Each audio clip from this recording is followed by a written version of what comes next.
আসসালামু আলাইকুম সুপ্রিয় ভাইবা প্রার্থী ভাই বোনেরা। আমরা একটা জেনারেল বিষয় নিয়ে আজকে একটু কথা বলবো।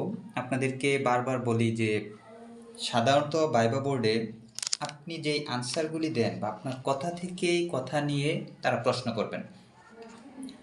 যেমন গত ক্লাসে একজনকে প্রশ্ন করা হলো যে আপনি আপনার সেলফ ইন্ট্রোডাকশনটা বলুন বা ইন্ট্রোডিউস ইউরসেলফ। উনি ওনার সেলফ ইন্ট্রোডাকশন বলে শেষের দিকে বললেন মাই হবি ইজ রিডিং বুকস, অর্থাৎ তিনি বই পড়তে পছন্দ করেন। তারপর ওনাকে প্রশ্ন করা হলো আপনি সম্প্রতি পড়েছেন কয়েকটি বইয়ের নাম বলুন।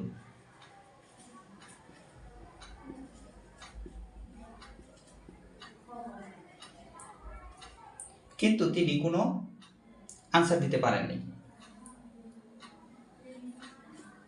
No answer. অর্থাৎ একটা বিষয় খেয়াল করেন, একজন মানুষ যার শখ হচ্ছে বই পড়া, কিন্তু তাকে যখন প্রশ্ন করা হলো যে আপনি কয়েকটি বইয়ের নাম বলুন, তিনি কোনো একটা বইয়ের নামও বলতে পারলেন না। এখন কথা হচ্ছে এত বাড়তি কথা বলার আমাদের দরকারটা কী ছিল? তিনি জাস্ট তার পরিচয়টা দিয়ে শেষ করতে পারতেন। তিনি ভাইবা বোর্ডকে ইমপ্রেস করার জন্য বললেন যে বই পড়া আমার শখ, কিন্তু কোনো একটা বইয়ের নাম বলতে পারলেন না। এক্ষেত্রে তার প্রতি যে ইমপ্রেশনটা হবে, যদি আপনাদেরকেও নাম্বার দিতে বলা হয় আপনিও নাম্বার দিতে চাইবেন না, কারণ যেই লোক মিথ্যে বলল, কারণ সে একটা বইয়ের নামও বলতে পারলো না, সুতরাং বই পড়া তার শখ না, এটা 100% নিশ্চিত। যেহেতু তার শখ না, কিন্তু ভাইবা বোর্ডে তিনি শখ বলে ফেলছেন, তাহলে তিনি মিথ্যা বলছেন প্রথমেই। সুতরাং তিনি শিক্ষক হিসেবে আদর্শ হবেন না, এটা স্বাভাবিক।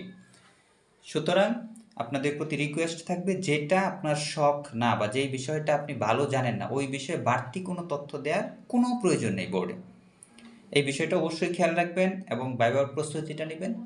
কথাগুলি এমনভাবে বলবেন যাতে আপনার পরের কথা থেকে কোনো প্রশ্ন করলে আপনি ভালো জানেন।